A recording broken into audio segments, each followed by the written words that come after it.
오늘 하나님께서 우리에게 주실 말씀은 마태복음 2장 1절에서 23절 말씀입니다. 이제 봉독합니다. 하나님의 말씀을 경청하십시오. 헤롯 왕 때에 예수께서 유대 베들레헴에서 나심에 동방으로부터 박사들이 예루살렘에 이르러 말하되 유대인의 왕으로 나신 이가 어디 계시냐? 우리가 동방에서 그의 별을 보고 그에게 경배하러 왔노라 하니 헤롯 왕과 온 예루살렘이 듣고 소동한지라. 왕이 모든 대제사장과 백성의 서기관들을 모아 그리스도가 어디서 나겠느냐 물으니 이르되 유대 베들레헴이오니 이는 선지자로 이렇게 기록된 바 또 유대 땅 베들레헴아 너는 유대 고을 중에서 가장 작지 아니하도다. 네게서 한 다스리는 자가 나와서 내 백성 이스라엘의 목자가 되리라 하였음이니이다. 이에 헤롯이 가만히 박사들을 불러 별이 나타난 때를 자세히 묻고 베들레헴으로 보내며 이르되 가서 아기에 대하여 자세히 알아보고 찾거든 내게 고하여 나도 가서 그에게 경배하게 하라. 박사들이 왕의 말을 듣고 갈새 동방에서 보던 그 별이 문득 앞서 인도하여 가다가 아기 있는 곳 위에 머물러 서 있는지라. 그들이 별을 보고 매우 크게 기뻐하더라. 집에 들어가 아기와 그의 어머니 마리아가 함께 있는 것을 보고 엎드려 아기께 경배하고 보배합을 열어 황금과 유향과 몰약을 예물로 드리니라. 그들은 꿈에 헤롯에게로 돌아가지 말라 지시하심을 받아 다른 길로 고국에 돌아가니라. 그들이 떠난 후에 주의 사자가 요셉에게 현몽하여 이르되 헤롯이 아기를 찾아 죽이려 하니 일어나 아기와 그의 어머니를 데리고 애굽으로 피하여 내가 네게 이르기까지 거기 있으라 하시니 요셉이 일어나서 밤에 아기와 그의 어머니를 데리고 애굽으로 떠나가 헤롯이 죽기까지 거기 있었으니 이는 주께서 선지자를 통하여 말씀하신 바 애굽으로부터 내 아들을 불렀다 함을 이루려 하심이라. 이에 헤롯이 박사들에게 속은 줄 알고 심히 노하여 사람을 보내어 베들레헴과 그 모든 지경 안에 있는 사내 아이를 박사들에게 자세히 알아본 그때를 기준하여 2살부터 그 아래로 다 죽이니 이에 선지자 예레미야를 통하여 말씀하신 바 라마에서 슬퍼하며 크게 통곡하는 소리가 들리니 라헬이 그 자식을 위하여 애곡하는 것이라. 그가 자식이 없으므로 위로받기를 거절하였도다 함이 이루어졌느니라.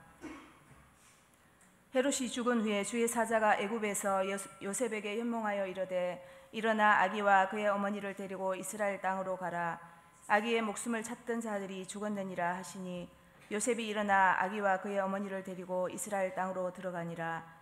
그러나 아켈라오가 그의 아버지 헤롯을 이어 유대의 임금됨을 듣고 거기로 가기를 무서워하더니 꿈에 지시하심을 받아 갈릴리 지방으로 떠나가 나사렛이란 동네에 가서 사니 이는 선지자로 하신 말씀에 나사렛 사람이라 칭하리라 하심을 이루려 함이니라. 아멘.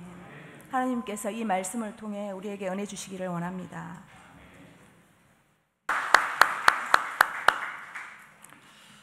귀한 찬양 감사합니다.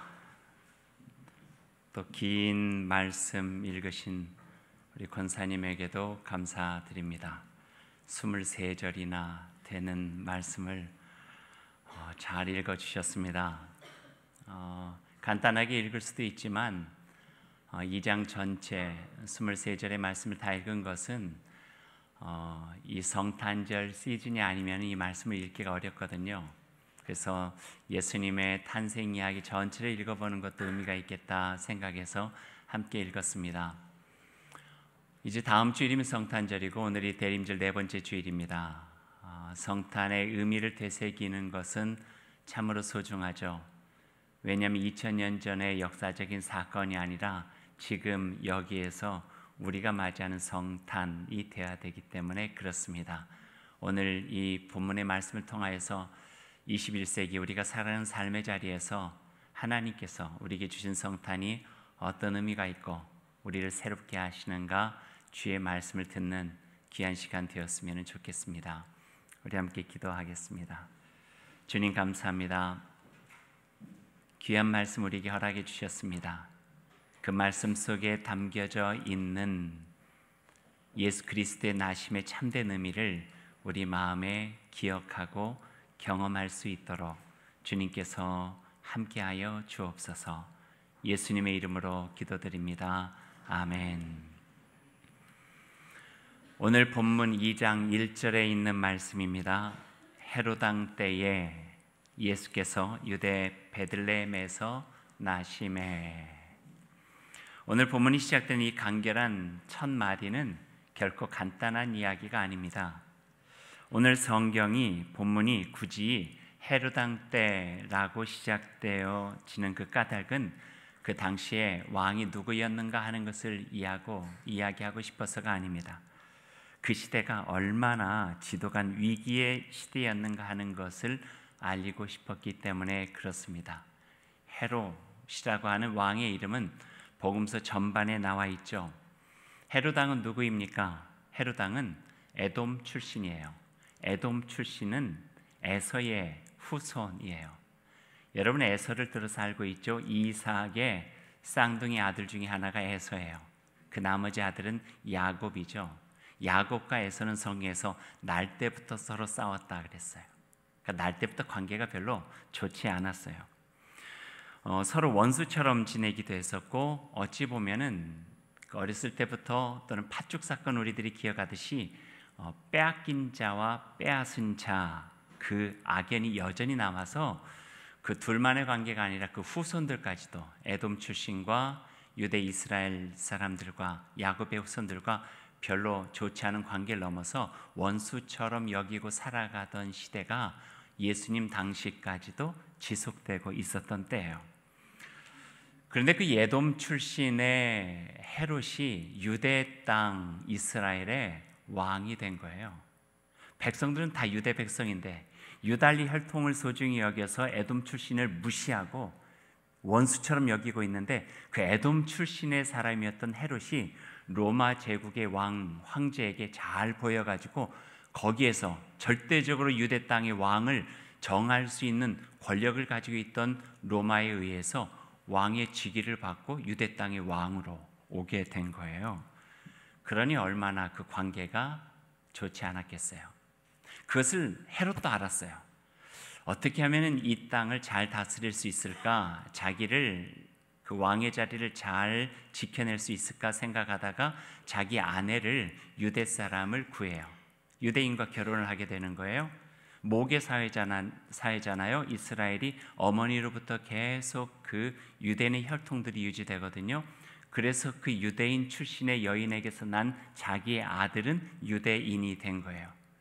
그래서 어느 정도 자기의 신분적인 것들을 확보했다 생각했는데 시간이 가면 갈수록 마음이 불안해져요. 왜냐하면 유대 사람들이 에돔 출신인 자기를 별로 좋아하지 않다 보니까 혹시나 이 자기 아내였던 유대인을 꼬드겨가지고 자기 유대 아들에게 왕위를 넘기지 않을까 하는 그 불안함이 있었어요. 그래서 사람으로는 할 수 없는 일들을 저지른 거야. 아내를 죽여요.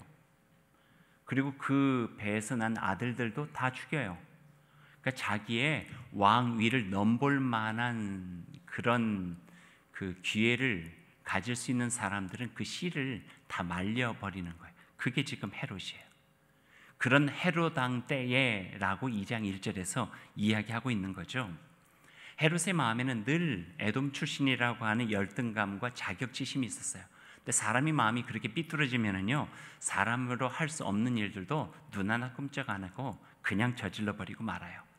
그래서 인생의 전체적인 것을 보면은 헤롯, 어쩌면 그 아버지 헤롯부터 시작해서 그 아들 헤롯까지 다 연결되어지고 형제 헤롯까지 헤롯이라고 하는 이름을 가지고 있는 사람들의 어떤 특징적인 것들은 모략, 술수, 음모, 계략, 목적을 이루기 위한 비정함, 의심과 경계, 부끄러움도 없고 백성의 안위도 없고 정치의 어떤 기준도 없고 너그러움과 배려는 찾아볼 수 없는 무자비와 냉혹함만이 가지고 있는 이 그 대명사가 헤롯이에요. 헤롯. 2장 1절은 그 헤롯 왕 때라는 거예요. 이런 사람은 힘과 권력이 없어야 돼요. 그래야 백성이 행복하고 시대가 편안해요. 근데 이런 자에게 불행하게도 이 모든 힘과 권력이 다 집중되어 버리고 말았어요.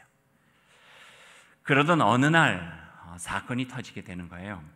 그런 무자비한 왕이 자기 아들도 죽이고 자기의 왕위 찰탈에 어떤 기미가 보이면은 아내도 죽이고 형제까지도 죽였던 이 사람에게 오늘 또 다른 유대 왕이 있다고 하는 소식을 들은 거예요. 그 마음이 어떻겠어요? 오늘 1절과 2절의 말씀을 한번 보시죠. 제가 1절을 읽을게요. 여러분 2절 말씀을 읽어주시면 좋겠어요.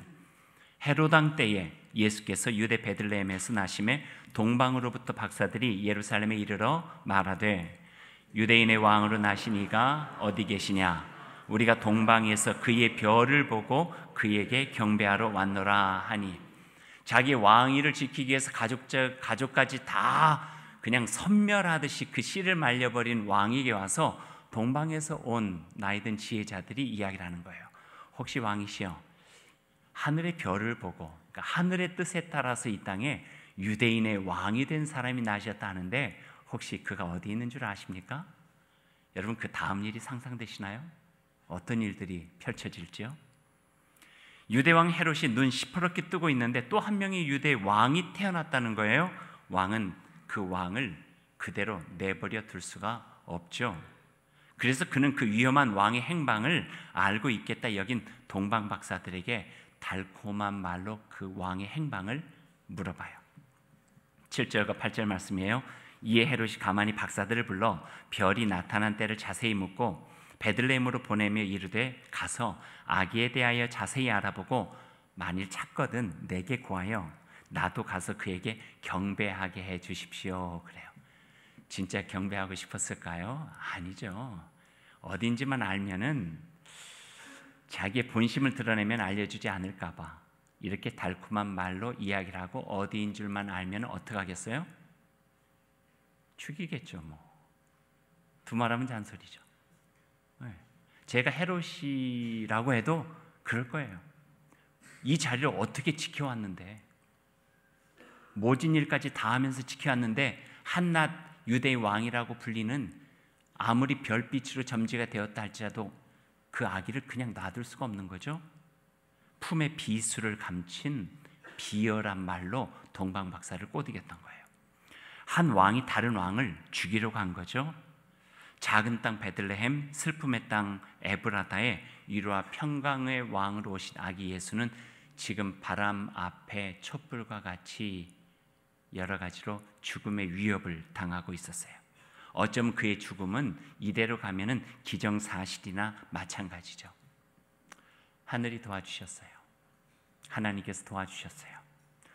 동방박사가 아기 예수님 만나서 세 가지 자기네들이 준비한 예물 드리고 난 다음에 경배하고 그들의 마음으로는 이제 헤롯왕께 가가지고 여기에서 우리 아기 예수 만나서 경배하게 되었노라고 이야기해야 되는데 하나님께서 꿈에 주의 사자를 통해서 말씀해 주신 거예요.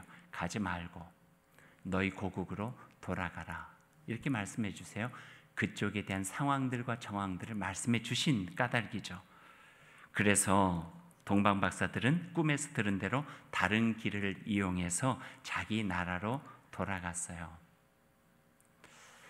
참 좋은 분들이에요. 생명을 거두려 했던 헤롯의 꿈은 깨어져 버렸어요. 하지만 여기에서 그냥 말 헤롯이 아니죠. 이 일을 알고 크게 화가 난 헤롯은 하지 말아야 될 일, 해서는 안 될 일을 저지르고 말아요. 베들레헴에서 났다고 하는 소식을 들었기 때문에 누구인지는 알 수 없지만 이러면 되겠다 생각해서 베들레헴을 중심으로 해서 그 지경에서 태어난 적어도 나이를 가름하니까 2살 밑에는 될 것 같다. 넓게 잡아서 2살 밑에 태어난 사내 아이들, 남자 아이들은 다 죽여라. 그렇게 살벌한 명령을 내린 거예요. 나쁜 왕이에요. 악한 왕이에요. 비열하고 폭력적인 줄은 알았는데 헤롯은 우리가 생각하는 것보다도 더 악랄하고 무자비했어요. 왕이 될 만한 남자 아이들을 다 죽여서라도 자기의 왕위를 지키려고 했던 것이고 아예 왕의 씨를 다 말려버려서 자기의 천하를 만들고 싶었던 것이에요. 권력과 돈에 겸손한 마음과 선한 마음이 없으면은요, 그건 얼마든지 무자비한 악이 될 수 있어요. 어떤 권력이든지 어떤 힘이든지 그에게 선한 마음이 배제되면 수많은 사람은 고통을 당하게 되죠.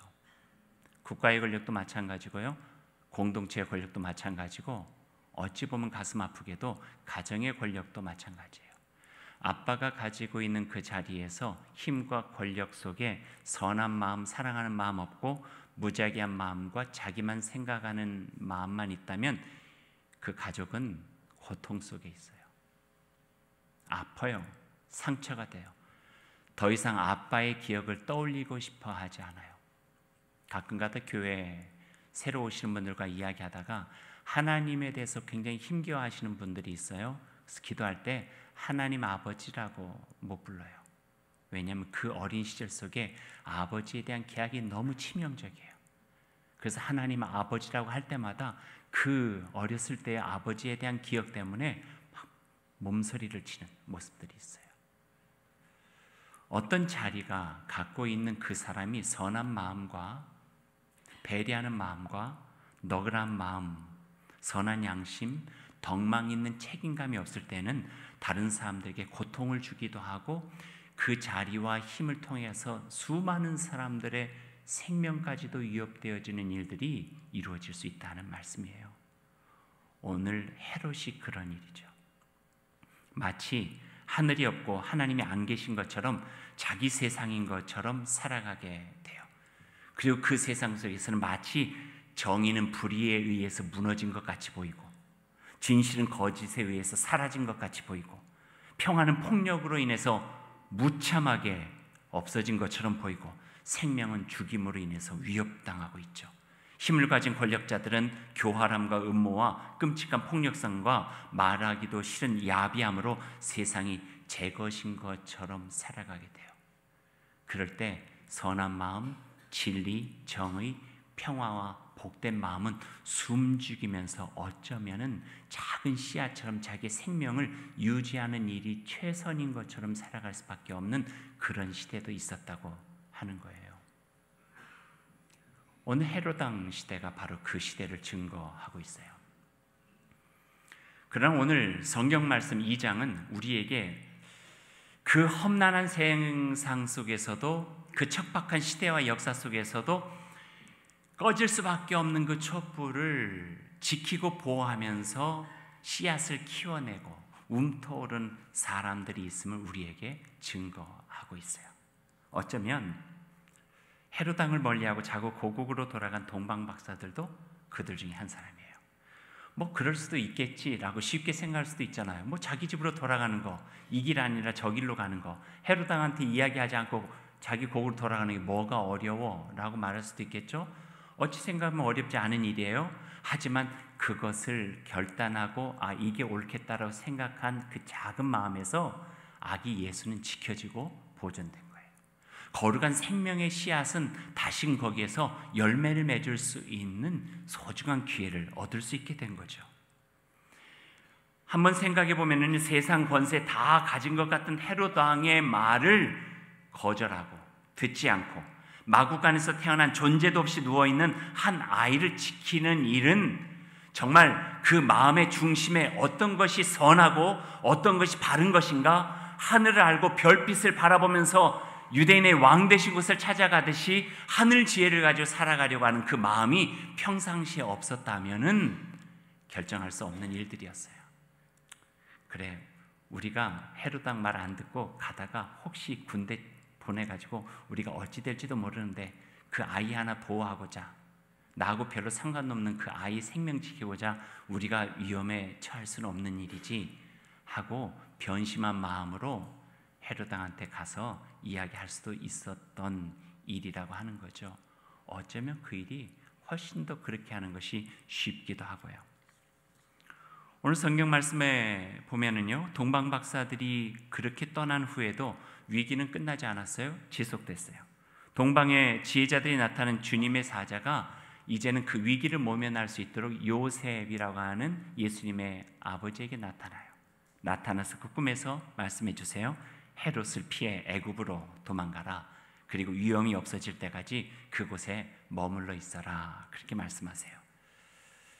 이제는 동방 박사의 역할을 요셉에게 주어졌네요. 요셉의 그 당시의 상황 그리 좋은 게 아니에요. 아직 아이는 어려요. 아내인 아기 엄마인 마리아는요, 산후조리도 다 완전히 마치지 않았을 것 같아요. 힘들죠. 먼 여행하기가 그리 쉬운 건 아니에요.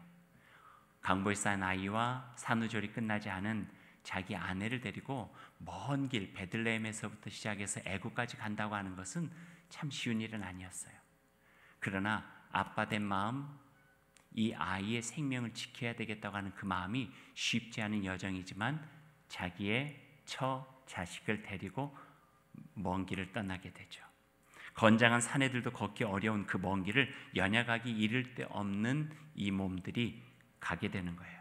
가도 끝이 없는 광야, 햇볕 한 줌 가릴 곳 없는 그 뜨거운 그리고 팍팍한 길을 이 가족은 그쪽으로 옮겨가죠. 낯선 곳, 기다리는 이 없고 반겨줄 일 없는 그곳에 그들은 생존을 위해서 살아가요. 하지만 그 생존은 그냥 생존이 아니었어요. 그걸 통하여 하나님의 구원의 길은 열어졌고 그 아기 예수를 통하여 30년 후쯤 이 땅에 하나님의 나라의 놀라운 역사들은 펼쳐지게 되죠. 성경을 주목해 보면은요, 작게 생각할 수 있는 그 일이 결코 작지 않음을 우리는 보게 돼요. 무시할 수 있는 그 일들, 보잘것없이 느껴졌다는 그 일들이 결코 그렇게 작지 않다고 하는 생각을 해요. 성경은 이야기하잖아요. 씨앗 한 알, 겨자씨 같은 씨앗이지만 아주 작고 보잘것없지만 심어지게 되면은 거기서 30배, 60배, 100배의 결실도 맺을 뿐만 아니라 거기에 새들이 둥지를 틀고 새 노래, 희망의 노래를 부르면서 아름다운 정원을 이룬다고 말씀해 주지 않나요? 어쩌면 동방박사의 지혜로운 분별력, 어린 아이를 데리고 엄마와 함께 떠날 수밖에 없었던 곤고한 인생의 여정, 그것은 하나님께서 하나님의 나라, 구원의 나라를 펼쳐가시는 과정 속에 우리들이 감내해 나가야만 될 귀한 가치 있는 일, 소중한 일이라 하는 거예요. 이 이야기를 하면서 생각나는 이야기가 하나 있어요. 그것은 구약에 있는 이야기예요. 오래전 이야기죠. 요셉과 야곱의 가족이 팔레스타인 땅에서 살다가 기근과 가난을 피해서 애굽으로 이주를 하게 돼요. 그 당시는 괜찮았어요. 왜냐하면 요셉이 총리 대신이었거든요. 그러니 그 가족들이 환대를 받았죠. 근데 시간이 지났어요. 한 400여 년 정도 지나다 보니까 그 야곱의 자손들, 히브리 민족이 애굽 안에서 골칫덩어리가 된 거예요. 자식들도 많다 보니까 강제 노역을 시키는데 애굽 왕 바로의 마음속에 늘 불안해요. 아까 헤롯처럼 저들이 아이들도 많고 또 사내 아이들도 많이 나가지고 백성을 많이 이루게 되면 언젠가 우리를 향하여 반란을 일으켜가지고 왕권을 찬탈할 수도 있겠다라고 하는 생각을 갖게 돼요. 그 불안한 마음속에 바로가 계책을 세우죠. 계략을 가져요. 그것은 히브리 산파들, 아이를 낳을 때 받아주는 그 산파들을 회유하는 거예요. 그리고 위협해요. 만약에 너희들이 아이를 받는데 딸을 낳으면 괜찮다. 하지만 사내 아이를 낳을 경우에는 그 사내는 바로 죽여라. 만약에 이 명령을 따르지 않으면 너희들을 죽일 것이다. 그 위협 속에 있는 거예요. 많은 산파들이 아마도 그 일들을 그대로 따른 사람들도 있었을 것 같아요. 자기의 생명은 소중하잖아요. 근데 출애굽기 1장에 보면은요, 거기에 그 많은 산파들 중에서 별로 유명하지도 않은 산파였지만 두 사람의 이름을 성경이 그대로 기록하고 있는 걸 보게 돼요. 십브라와 브아라고 하는 그 두 산파 이름을 넣어요. 그 두 산파만은 그 바라오의 위협적인 명령이 있음에도 불구하고 산파의 역할이 뭐예요? 생명을 받아내고 지키고 보호하는 역할이잖아요. 자기의 목숨이 경각에 달렸다 할지라도 나에게 주어진 이 소중한 역할을 내가 하겠다라고 하는 마음을 가지고 행한 이들이었어요. 그리고 누군지도 알아보지 못하고 그들이 사내 아이를 낳은 것을 지켜내죠. 지켜낸 아이의 이름이 모세였어요. 그리고 80년 후에 모세는 애굽에서 이스라엘 히브리 민족을 해방시키고 또 하나님의 나라의 약속의 땅으로 인도하는 그 민족의 지도자로 커나가게 되고요. 생각해 보면은 산파로서의 그 일을 성실하게 한 거예요. 주변의 위협과 그 어려운 명령에도 불구하고 나에게 주어진 소중한 일을 가치 있게 여기고 최선을 다했어요. 하지만 그 생명을 구한 일이 그냥 생명을 구한 게 아니라 훗날에 보니까 역사의 변곡점이 되고 하나님의 나라의 출발점이 되어진 거예요. 그러고 보면 우리의 신앙생활은요, 위대하거나 화려한 일들을 요청하지 않으세요.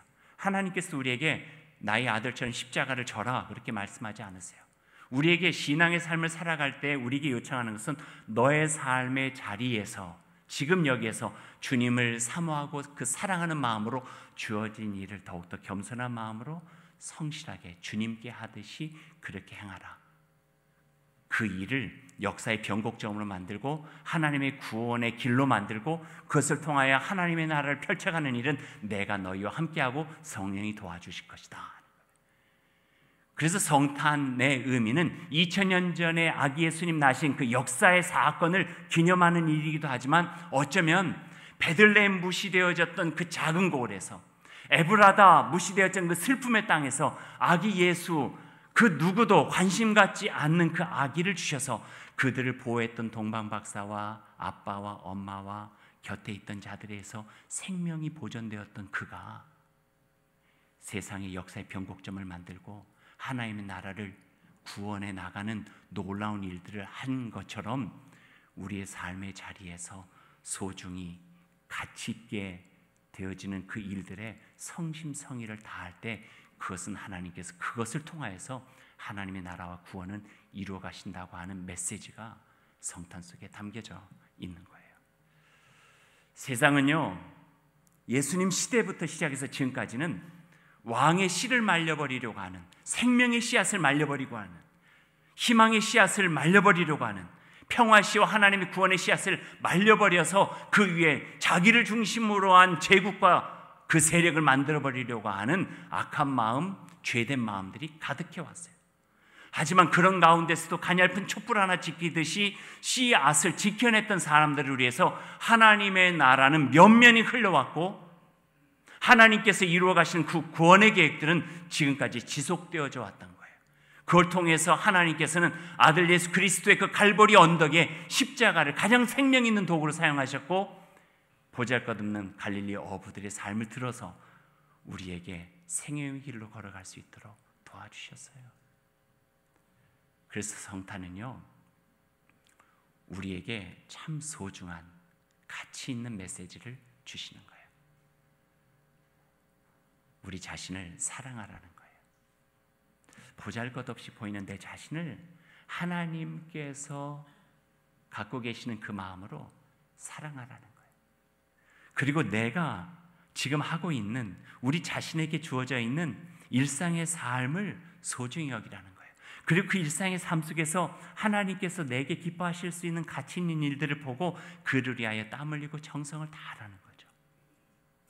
그리고 그 일을 통해서 작은 일이다 소홀히 여기지 말고 그 속을 통하여서도 그 작은 것을 통하여서도 마치 씨앗 하나가 열매 맺듯이 아름다운 하나님의 구원의 길은 연결되어지고 하나님의 나라는 그곳에서부터 확장되어진다고 하는 분명한 신심을 갖고 살아가라 하는 말씀을 우리에게 주고 계세요. 성경을 봐도 그것이 진리예요. 생각해 보세요. 예수님 시대에도 그랬고 성경 시대에도 그랬고 아주 작은 것을 소홀히 여기지 않는 그 손길을 통해서 하나님의 구원은 이루어졌어요.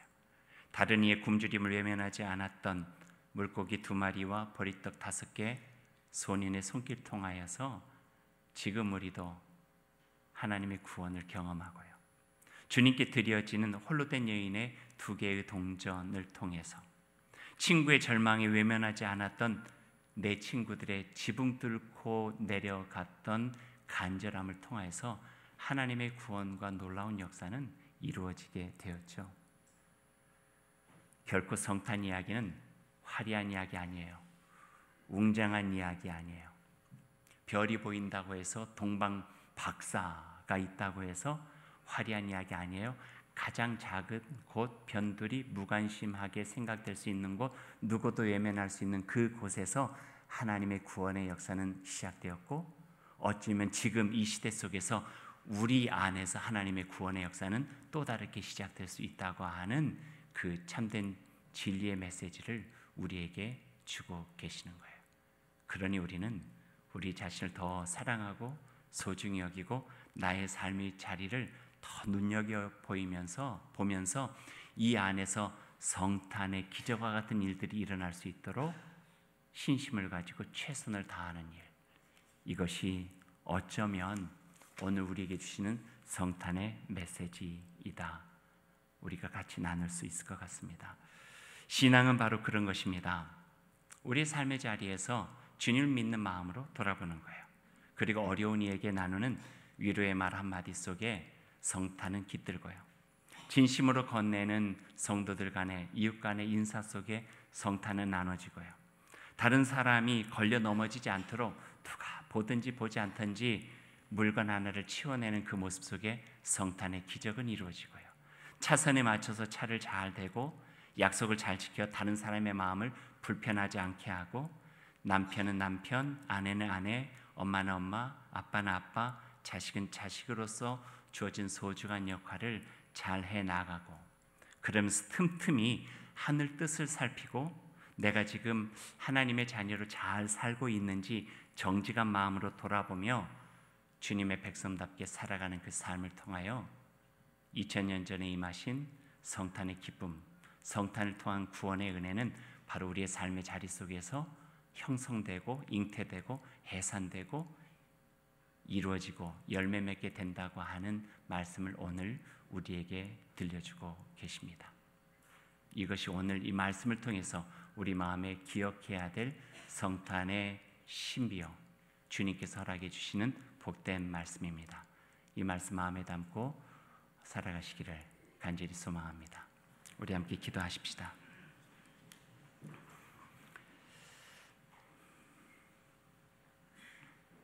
일상의 삶에서 소중한 마음, 가치 있는 일을 위하여서 분별하고 또 헌신하고 또 애썼던 사람들을 통하여서 하나님의 구원은 이루어질 수 있었습니다.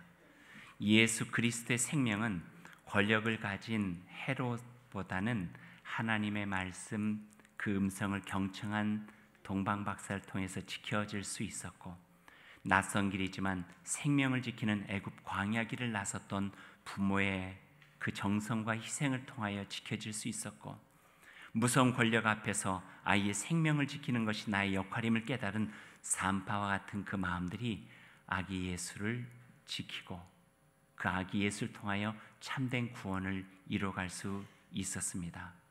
선한 일상이 바로 사건이 됩니다. 정직한 마음이 바른 세상을 갖고 가는 힘이요, 사랑의 헌신과 용기가 기적을 만들어내는 힘이 되어집니다. 사랑하는 여러분, 좀 더 마음과 정성을 들여 하나님의 사람다운 가치 있는 존재로 여러분 자신을 사랑하고 세워가십시오. 자신을 하나님의 말씀 안에서 잘 살피며 기도로 주님의 마음을 알아가길 원합니다.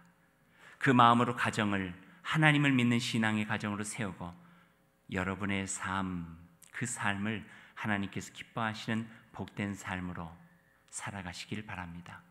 곁에 함께 살아가고 있는 이웃들의 추운 겨울나기를 도와주는 그 손길에 성탄의 기쁨이 있고, 김장김치를 나누고 음식을 나누고 옷을 나누고 마음을 나누고 사랑의 연탄을 나누고 영아일시 보호소에 찾아가고 문화적 납섬에 힘들어하는 이들에게 우리 음식을 나누고 함께 웃어주고 위로하고 격려하며 성탄 우리 안에서 연걸어가고 아기 예수의 구원은 우리 안에서 이루어지게 됩니다. 그래서 성탄은 2000년 전 베들레헴에서 일어난 사건이 아니라 지금 여기에서 우리의 삶 가운데 기적처럼 하나님의 은총으로 다가오는 소리 없는 구원의 발걸음이 될 것입니다. 주님, 오늘 주신 말씀 마음에 새기겠습니다. 새겨진 말씀을 마음에 담고 우리 자신을 더 소중히 여기고 우리가 살아가는 그 삶의 자리, 가정과 일터, 또 교회 공동체, 이웃과 더불어 살아가는 이 우리들의 삶 속에서 예수님 보여주시고 예수님 행하셨던 그 모든 모습 이루어가게 하시고, 그로 인하여 우리의 삶의 자리에서 예수님 다시 태어나시는 아름답고 풍성한 성탄의 기쁨을 맛보며 살아갈 수 있도록 인도하여 주옵소서. 예수님의 이름으로 기도드립니다. 아멘.